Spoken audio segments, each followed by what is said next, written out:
Pour la première fois depuis 5 ans, les dépenses mondiales en matière d'armement sont reparties à la hausse en 2013. Elles devraient d'ailleurs encore augmenter cette année.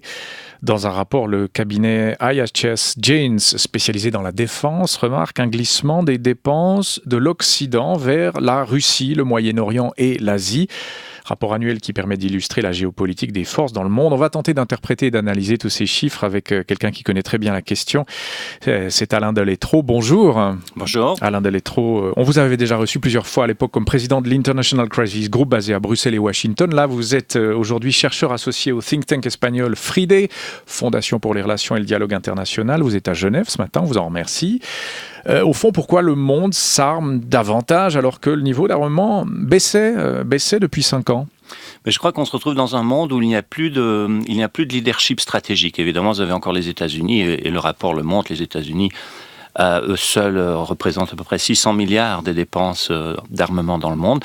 Mais les États-Unis sont en retrait un peu partout, ça se voit très fort au Proche-Orient. Les États-Unis ne sont plus un acteur important stratégiquement et militairement au Proche-Orient, et on le sent, tous les acteurs le sentent, vous voyez la réaction d'Israël.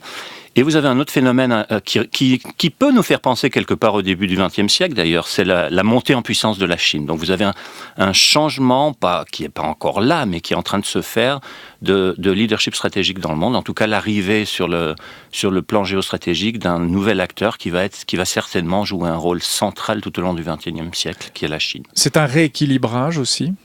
C'est un rééquilibrage, et puis c'est aussi une perception des tensions. La Russie de Vladimir Poutine se sent encerclée par l'OTAN, elle est très sensible à ce qui se passe en Ukraine en ce moment. Elle a le sentiment que le seul moyen de conserver son immense territoire, c'est en ayant des armements stratégiques importants. Pour parler d'un acteur européen, voilà. Et en revanche, pour les Occidentaux, et particulièrement les Européens, le sentiment ici est différent. Depuis la fin de la guerre froide, la question qui se pose aux Européens, c'est comment faire face aux défis qui nous importent à nous, c'est-à-dire essentiellement des défis de terrorisme ou des défis d'États en faillite en Afrique. Et on voit les interventions militaires des Européens sont essentiellement dans le cadre d'opérations de maintien de la paix à l'extérieur. Donc toutes les dépenses en tanks, en gros armements lourds en Europe ont tendance à baisser. Alors Alain Delétreau, voilà, le cadre est posé. La Russie, puisque vous en parlez, et puis puisqu'elle nous occupe évidemment, il y a les Jeux de Sotchi qui s'ouvrent demain, elle veut augmenter ses dépenses militaires de 44% sur les 3 prochaines années, en 3 ans seulement. Qu'est-ce que ça dit à plus long terme des intentions de la Russie selon vous ? Je crois que les intentions de la Russie sont très explicitement exposées régulièrement par le président Vladimir Poutine. Il a cette qualité de ne jamais trop cacher ce qu'il s'apprête à faire. Il considère que son pays a été malmené depuis la chute de l'Union soviétique, et l'un de ses slogans, c'est de remettre la Russie au centre du jeu géostratégique mondial. Quelque part, il a déjà réussi à le faire.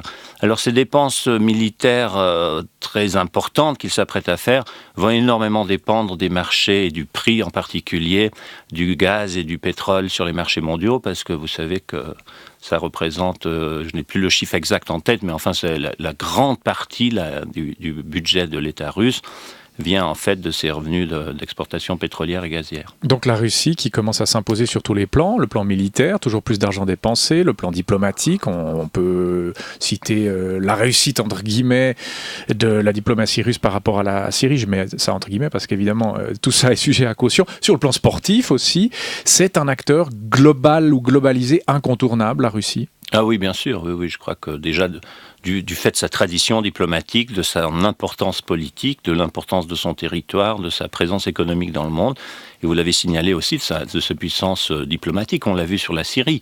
Elle a quand même réussi sur la Syrie à partir des premiers accords de Genève à s'imposer comme la puissance internationale qui a réussi à imposer à Bachar une partie du droit international, c'est-à-dire la limitation de l'utilisation des armes chimiques. Il fallait le faire après une année de conflit en Syrie, durant laquelle Moscou a constamment soutenu le président syrien. Alain Delétreau, est-ce que les différents États ont encore autant besoin d'armes conventionnelles à l'heure où on parle de drones, on parle de guerre informatique ? Est-ce que tout ça n'est pas en train de radicalement changer ?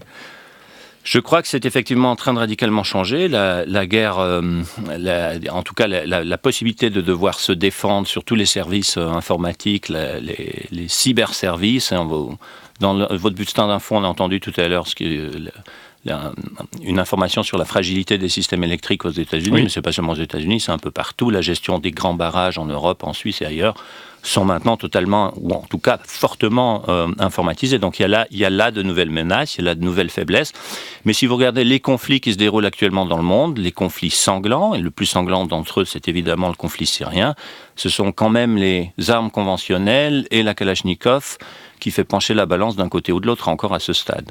Donc c'est le monde des deux extrêmes, à la fois les drones les plus perfectionnés, cette guerre, cette cyberguerre, puis d'un autre côté, si j'ose dire, la bonne vieille Kalachnikov qui continue d'avoir autant de succès. On est aux deux extrêmes là. Évidemment, et vous avez vu probablement la lettre que M. Kalachnikov avait écrite au patriarche de Russie sur son lit, je crois, qui vient de mourir là, à la fin de l'année 2013. J'ai trouvé cette lettre extrêmement touchante parce que se confesser auprès du patriarche de Russie sur son lit de mort, sur ses remords d'avoir créé cette arme. Et cette arme est en fait une arme de destruction massive. Si vous regardez les millions de morts dans tous les conflits africains, c'est la Kalachnikov, c'est pas les drones. Si vous regardez également même la puissance technologique de l'armée américaine en Irak et en Afghanistan, on se retrouve quand même dans une situation où il serait difficile de clamer victoire pour les Occidentaux dans ces deux pays. Oui. Cela dit, sur la question des drones, évidemment, il y a la question éthique qui pointe derrière. Est-ce que c'est pire ou mieux, si on peut dire ça, de déléguer à des machines la décision de tuer et de donner la mort? Qu'en est-il des responsabilités humanitaires ou légales aussi, Alain Delletreau? Écoutez, sur le plan légal, ça soulève des problèmes infinis, la question des drones. Vous voyez, le débat est lancé aux États-Unis. Nous, en Europe, on a tendance à beaucoup aimer le président Obama, surtout si on le compare à son prédécesseur George Bush. Mais le président Obama doit signer de sa main chaque engagement des drones, et il le fait beaucoup plus que M. Bush. On a des chiffres là pour les drones, l'engagement des drones américains?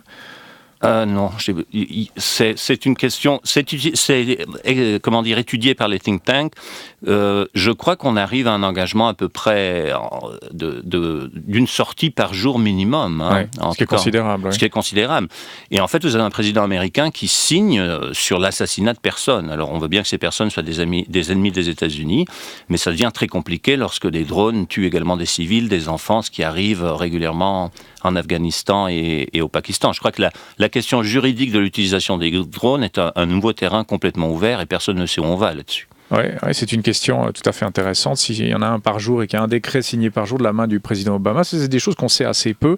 Les dépenses militaires de l'Asie ont augmenté aussi. On peut voir ça dans le rapport dont on parlait. La mer de Chine orientale, est-ce que c'est là où une des zones de future tension mondiale, Alain Delletreau? Oui, bien sûr. C'est même assez intéressant d'observer que la Chine, qui a eu pendant ses 5000 ans d'histoire des tensions sur toutes ses frontières terrestres, en début de ce XXe siècle, elle a réussi à signer des accords sur la délimitation des frontières avec tous ses nouveaux voisins. Je parle des nouveaux voisins, c'est-à-dire les États issus de l'Union soviétique il y a 20 ans.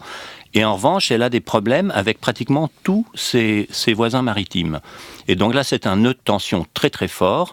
La Chine, pour maintenir son niveau de croissance actuel, a besoin de garder tous les canaux de communication maritime ouverts vers le Proche-Orient pour l'importation de son pétrole. Et je pense que c'est effectivement probablement l'une des régions du monde où on va voir les tensions augmenter dans les années à venir. Et avec la mise à l'eau du premier du premier porte-avions chinois, je crois qu'aussi on assiste en mer de Chine à un changement stratégique important.